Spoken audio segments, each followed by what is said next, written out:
আজকে ছিলাম তারকেশ্বরে একটু কেনাকাটা করতে, কিন্তু গিয়ে দেখলাম অন্যবারের তুলনায় এবারে তারকেশ্বর বেশ ফাঁকা। কারণ এই সময় গাজনের ভিড় থাকে, মানে গাজনের যারা যাত্রীরা আসে তাদের ভিড়, প্লাস হচ্ছে কেনাকাটা করার ভিড়। তবে জানি না কেন এবারে বেশ ফাঁকা।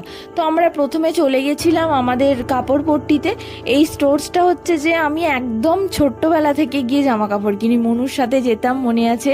মনু আমাকে আর ওই বেচা কাকার মেয়েকে হাত ধরে ধরে নিয়ে যেত, আর আমাদের দুজনকে একই জামা কিনে দিত, আর আমি বাড়িতে এসে চিৎকার করতাম, কেন তুমি একই দিয়েছো।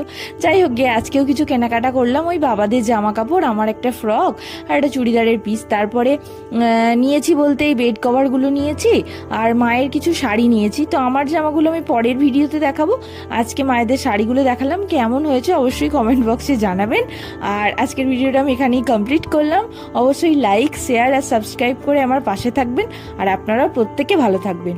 নমস্কার।